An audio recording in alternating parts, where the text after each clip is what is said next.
Revenge in diplomacy does not always arrive with a declaration of war or a military mobilization, or the dramatic gestures that history books use to mark the moments when relationships between nations cross a point of no return. Sometimes revenge arrives quietly, strategically, in the specific, precise, economically devastating form of a decision that costs the target far more than any military action could, a decision that strikes at the commercial lifeline, the maritime trade routes, the specific economic vulnerabilities that modern states depend on in ways that their populations feel immediately and their governments cannot easily explain away. A Saudi ally just blocked Israeli ships in the Red Sea, and the word that was used to justify it, unacceptable, is not diplomatic language chosen carelessly. It is language chosen with the specific intention of communicating that a threshold has been crossed, that a line has been drawn, and that the action being taken in response is not a negotiating position or a temporary pressure tactic, but a consequence. A real, sustained, economically significant consequence for a diplomatic action that the blocking party has decided cannot be allowed to pass without a response proportionate to the offense. The world is still processing what this means. The shipping companies are recalculating their routes. The insurance markets are adjusting their risk premiums. The Israeli government is working through the diplomatic and economic implications of finding one of the world's most strategically critical waterways suddenly less accessible to its commercial fleet. And the broader international community is absorbing the signal, the specific, unmistakable signal, that the geopolitical realignment of the Red Sea region has reached a point where actions that would previously have been unthinkable are now being taken, announced, and justified publicly with the confidence of a party that has calculated the costs and concluded they are worth paying. To understand what has happened and why it carries the weight it does, you have to understand the specific geography and the specific economics of what blocking Israeli ships in the Red Sea actually means, because this is not a symbolic gesture. This is not a diplomatic protest expressed through recalled ambassadors or suspended trade negotiations. This is an action with immediate, concrete, measurable consequences for Israeli commerce, for Israeli trade routes, and for the specific economic relationships that Israeli shipping depends on. The Red Sea is not simply a body of water. It is one of the world's most consequential maritime corridors, the passage through which approximately 12 to 15% of global trade flows, connecting the Mediterranean and European markets through the Suez Canal to the Indian Ocean, the Gulf, and the Asian markets that are the engine of the modern global economy. For Israel specifically, the Red Sea and the port of Eilat at its northern tip have historically represented a critical alternative trade route, an access to Asian markets that bypasses the Suez Canal and the Arab world's northern maritime routes, that provides strategic commercial flexibility, and that has been the foundation of specific Israeli trade relationships with Asian partners that the Red Sea route uniquely enables.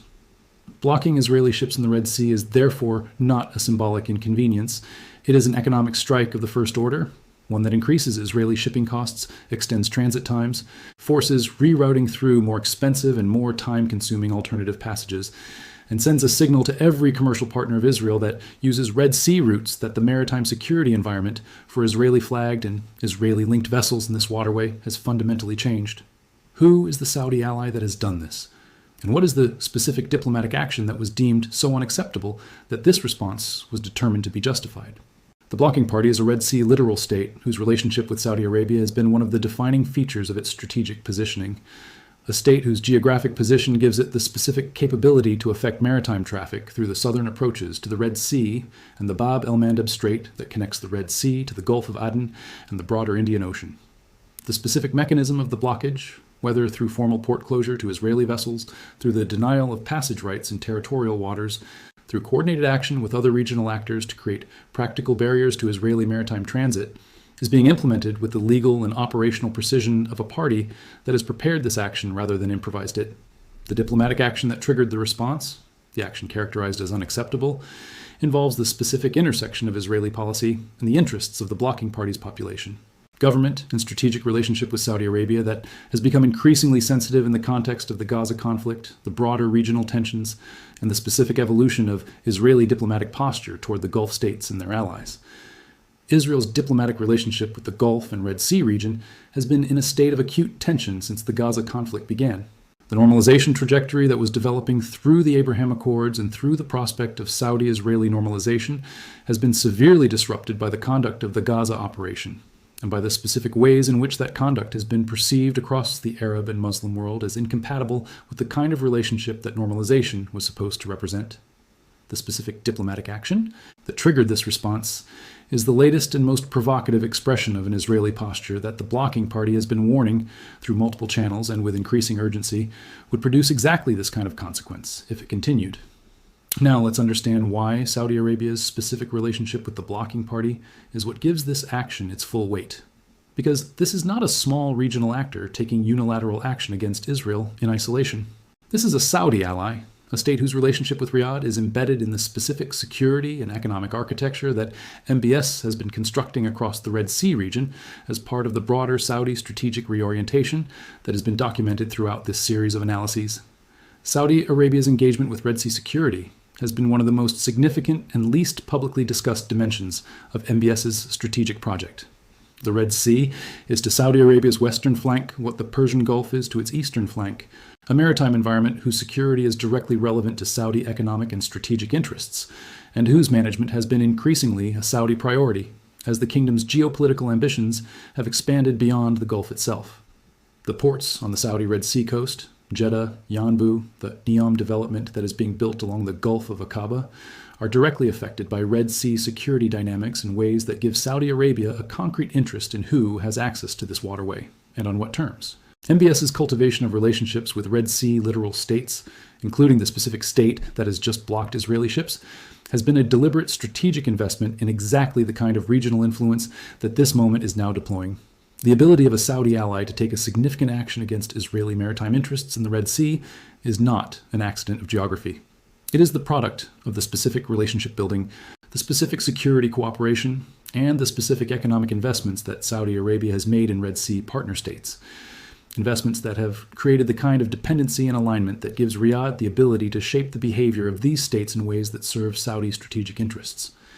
The question of whether Riyadh explicitly directed this action, or whether the blocking party acted with Saudi awareness and approval, as opposed to acting unilaterally in ways that Saudi Arabia has chosen not to publicly oppose, is itself a strategic question whose answer is less important than the practical effect. In the specific diplomatic environment of the current Red Sea situation, the distinction between a Saudi-directed action and a Saudi-approved action and a Saudi-tolerated action is a distinction that matters for internal diplomatic correspondence, but not for the strategic signal being sent to Jerusalem, to Washington, and to the international community watching how the Red Sea security situation is evolving. The strategic signal is this: the coalition of states whose interests are aligned against Israeli maritime commerce in the Red Sea, in response to the specific diplomatic action characterized as unacceptable, includes actors whose relationship with Saudi Arabia gives their actions a weight that goes beyond their individual capabilities.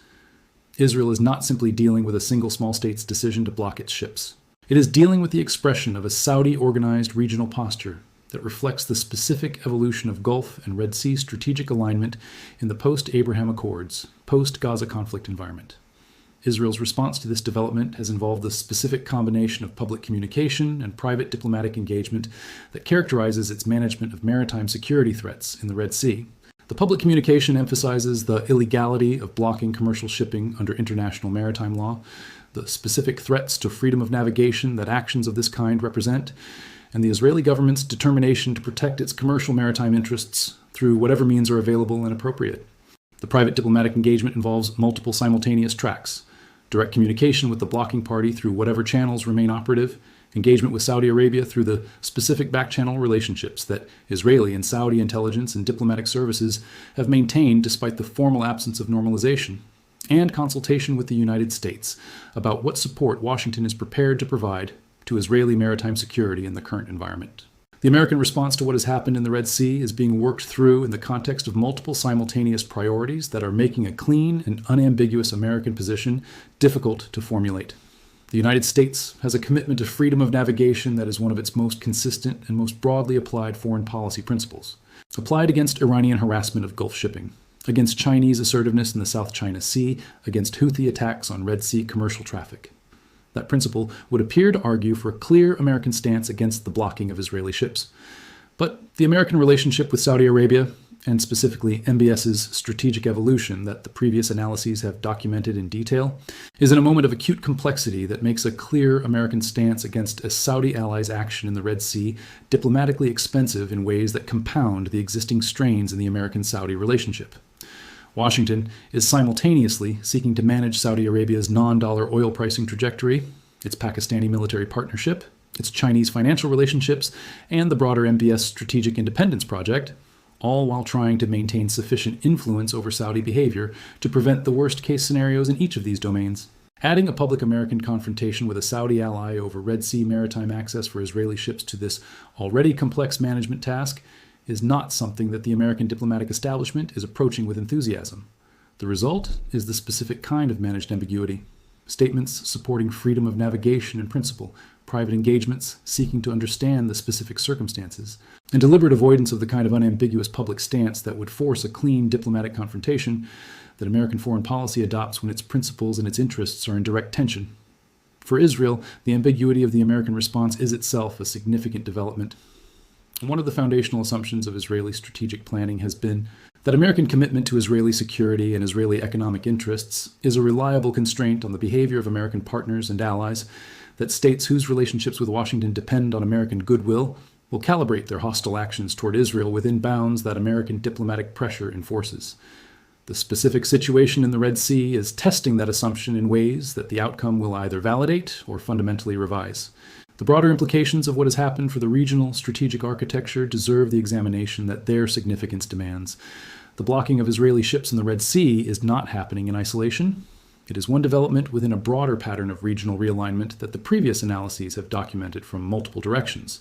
The Saudi strategic evolution, the Pakistan-Saudi military framework, the Saudi-Iran gold for oil pact, the Iranian succession crisis, and the specific evolution of Red Sea security dynamics driven by the Houthi maritime campaign. Each of these developments individually represents a significant shift in the regional environment.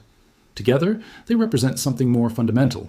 the emergence of a regional strategic environment in which Israel's relationships with its neighborhood, the United States' ability to shape those relationships, and the specific security architecture that has organized the Middle East since the Abraham Accords are all under simultaneous pressure from multiple directions in ways that compound each other. Israel entered the post-Abraham Accords period with the reasonable expectation that the normalization trajectory was the dominant dynamic in its regional relationships, that the arc of Arab-Israeli relations was bending toward acceptance, toward commercial integration, toward the specific forms of security and economic cooperation that normalization enables. The Gaza conflict has interrupted that trajectory in ways whose duration and whose ultimate effect on the normalization project remain genuinely uncertain. What the blocking of Israeli ships in the Red Sea demonstrates is that the interruption is not simply a pause, not simply a temporary suspension of the normalization dynamic pending a Gaza resolution that restores the previous trajectory. It is a demonstration that the regional strategic environment has shifted in ways that are producing new behaviors, new alignments, a new willingness to take actions against Israeli interests that the normalization period had made less likely and less visible. The Houthi maritime campaign, which has been the most dramatic and most sustained expression of this shift in the Red Sea specifically, created a new baseline for what actions against Israeli maritime interests in this waterway are possible, and what the international community's response to such actions looks like. The specific experience of watching Houthi attacks on Red Sea shipping generate months of international debate without producing a response that decisively restored the pre-conflict security environment has informed the calculations of every regional actor assessing the costs and benefits of actions against Israeli maritime commerce. The blocking party's decision reflects a calculation that has been shaped by that experience,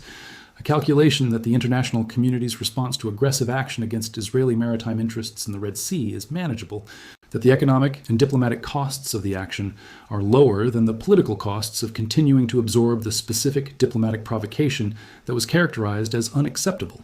and that the Saudi relationship provides sufficient strategic backing to make the action sustainable against whatever pressure Israel and its partners can mount in response. What comes next depends on several variables that are genuinely uncertain, and that will be determined by the specific decisions made in Jerusalem, in Riyadh, in Washington, and in the capitals of every actor, with stakes in Red Sea security in the coming days and weeks. Israel's options for responding to the maritime blockage involve the full range of instruments available to a technologically advanced state with significant intelligence capabilities and significant military reach. But all of those options carry costs and risks that constrain their practical application in the current environment. Diplomatic pressure through international maritime law forms provides legitimacy but limited operational effect. Economic countermeasures against the blocking party are available, but require the kind of multilateral coordination that takes time to organize. Direct military action to enforce maritime passage rights is the most immediately effective option, but is also the most escalatory. the most likely to expand the conflict, and the most likely to create the specific regional and international consequences that Israel's strategic situation least needs right now. The specific diplomatic action that was characterized as unacceptable, whatever its precise nature, is itself a variable that Israel faces a decision about. Reversing or modifying that action in response to the maritime blockage would end the immediate pressure, but would establish a precedent. That Red Sea maritime coercion is an effective instrument for extracting Israeli diplomatic concessions, whose implications for future Israeli behavior and future regional actor calculations would be significant and not in Israel's strategic interest. Maintaining the action despite the maritime consequences demonstrates resolve but accepts the ongoing economic cost of the blockage and the reputational signal that the international community reads from an Israeli government that is choosing a specific diplomatic posture over the economic interests of its own commercial shipping. The Saudi dimension of this equation is where the most important leverage lies and where the most important uncertainty resides. If MBS has the ability to end this blockage, if the blocking party's action reflects Saudi awareness and approval rather than Saudi indifference, then the question of what Saudi Arabia wants in exchange for ending it is the question that determines the resolution of the immediate crisis. And MBS's track record, documented extensively in this analysis series, is the track record of a leader who uses every moment of leverage to extract maximum strategic value for Saudi interests. The unacceptable diplomatic action that triggered this crisis exists within a broader context of Israeli-Saudi American regional dynamics, in which every element is connected to every other element, in which Israel's diplomatic posture affects the normalization trajectory affects Saudi calculations about the value of the Israeli relationship. Those calculations affect Saudi behavior towards Saudi allies, whose actions affect Israeli maritime interests, and the American response to all of this affects the credibility of American security guarantees that are themselves a factor in every party's strategic calculations. This is the specific complexity of the current Red Sea crisis. Not a simple bilateral dispute between Israel and a blocking state, but a node in the dense network of regional strategic relationships, whose interactions are producing outcomes that none of the individual parties fully intended or fully controls. The stunning revenge in the Red Sea is real. The economic consequences for Israeli shipping are real. The strategic signal to every party watching the evolution of the regional environment is real. And the specific diplomatic action that was characterized as unacceptable, whatever its precise nature, in whatever form it was taken, against whatever specific interest it offended, has now produced a consequence whose weight is measured not just in the rerouted shipping lanes and the recalculated insurance premiums, but in the broader message about what the Middle East's strategic environment has become and where it is heading. Saudi Arabia's ally has blocked Israeli ships. The word unacceptable has been spoken and acted upon, and the Red Sea, one of the world's most consequential maritime corridors, one of the arteries through which the global economy's blood flows, has become something it was not before this crisis began. A battlefield, not of bullets and bombs, of the specific, devastating, economically lethal weapons of maritime access and commercial denial that are the instruments of strategic conflict between parties who understand that the most durable damage is done not to armies but to economies. The ships are being blocked, the revenge is being taken, and the world is watching to see what comes next in a region where nothing, right now, is predictable.